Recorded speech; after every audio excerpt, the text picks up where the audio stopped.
obviously we've now just had the next round of FA Cup matches with some notable matches being played, but no real surprises from that. Probably the most interesting game of the week was the Aston Villa against Liverpool game. Liverpool put out a fairly decent side against an Aston Villa kids team. None of their Premier League starting 11 were in there, but they also had a couple of COVID-19 scares, if I remember correctly, so that's obviously why this was done. And I think kudos has to be given to the youngsters. They certainly pushed Liverpool, a strong Liverpool side, to their maxes. I think 1-1 at half time with Louis Barry scoring his first professional goal against Liverpool. Certainly was something, good goal. A very good goal, mind you. Good through ball, good run, good strength, showing him to hold off the centre back, and then a classy finish. So I think he'll certainly remember that. I actually read now at the end of the game, players swap their shirts with other players. So he went up to Fabinho and he obviously said, can I have your shirt and all of that, and they swapped shirts, and then some of the coaching staff from Villa came to him and said, mate, that's your debut shirt. You can't just give it away like that. So you had to go running down the tunnel to get the shirt back from Fabinho. So that was quite a humorous little thing. Yeah, obviously a huge moment for them. So lots of emotion and kind of just probably starstruck in having to play at a first team level.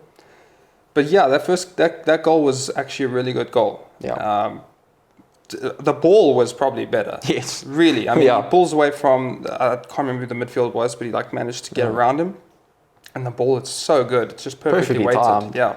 Good strength shown by Barry as well to hold off Williams. Of course. So, no, it was a very classy goal. And, yeah, unfortunately, nothing else really other than that. I mean, then Liverpool just started kind of piling on the goals, at least in the second half. But, yeah, I mean, it's still not the most convincing in my opinion. I'm not 100% sure that Liverpool is back to their winning ways. Yeah, obviously four goals or 4 goals, you're going to take it. But when you consider who they were up against, you'd probably think 4-1 is almost more of like a 2-1 kind of representation of the match. You'd expect a Liverpool side that strong to walk all over a bunch of kids. But I guess that just shows that Villa's youngsters really wanted to step up to the occasion and take their opportunity. So just big up to them.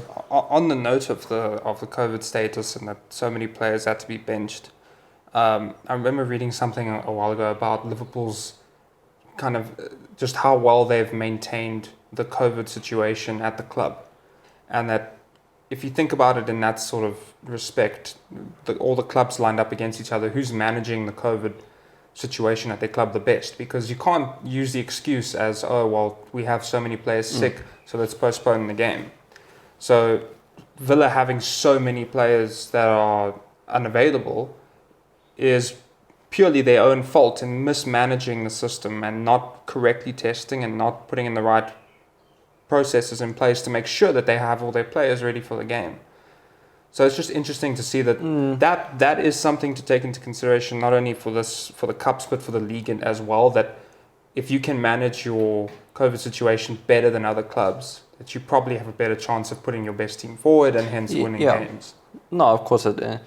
I guess it's just sort of the aspect of team management and all of that. I think, look, I'm sure all of them obviously will try their best to make sure that none of their players and staff do get the virus. But you obviously need to take all those precautions, and sometimes you get unlucky. One player comes into contact with someone and it spirals out of control or something like that. So, but yes, definitely I think in a time like this you want to make sure that you can always then field your strongest possible 11.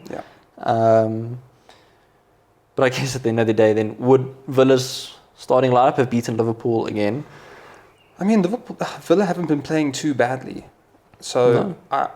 I don't think Liverpool would have easily walked over the Villa team. Well, if there's any team to beat Liverpool, apparently it is Villa. I mean, if you remember what happened at the start of the season. Sure, no, I think it would have been a close game, and based off of Liverpool's previous results in the Premier League, I wouldn't have been surprised if Villa took it, honestly. Yeah, no, likewise.